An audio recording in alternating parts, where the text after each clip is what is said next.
তো অনেক দিন পর দাদা এসছে আজকে আমাদের ক্যাফেতে।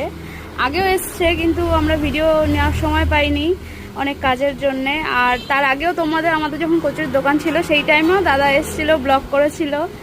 তো অনেকদিন পর আবার এসে তোমার এখানে কেমন লাগছে? খুব সুন্দর লাগছে। অবশ্য আমি এখানে থাকি না, এখানকার থেকে দূরে থাকি বলে আসা হয় না সব সময়। তো আজ এই দুদিন আসছি পরপর, খুব ভালো লাগছে।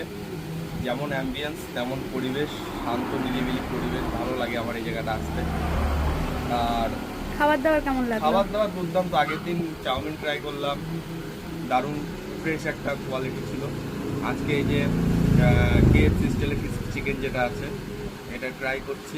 মানে ধনে পাতা দিয়ে যে সসটা তোমরা করো, আর হচ্ছে রেড সস, আমি এরকমভাবে খাই। রেড সস একটুখানি হচ্ছে তোমার গ্রিন সস দিয়ে, জাস্ট অসাধারণ। ঠিক আছে, এক কথায় অসাধারণ।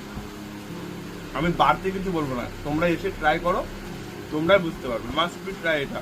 চিকেন ছাটেও ট্রাই করবে।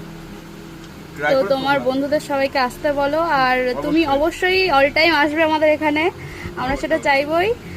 আর সব বন্ধু বান্ধবদের বলে দাও। সমস্ত বন্ধু বান্ধবদের বলবো, শুধু গাংনাপুরের বাইরেও যারা দেখছো তারাও আসো। একটা দিন সময় করে এসে ঘুরে যেতেই পারো, তোমরা দেখে যাও কেমন কি পরিবেশ। অবশ্যই ভালো লাগবে, আমার ভালো লাগবে, তোমাদেরও ভালো লাগবেই। তাহলে আসতে হবে কোথায়? আসতে হবে জোনাকিদের বাড়ি। আর সেটা শুধু গাংনাপুরে? গাংনাপুরে।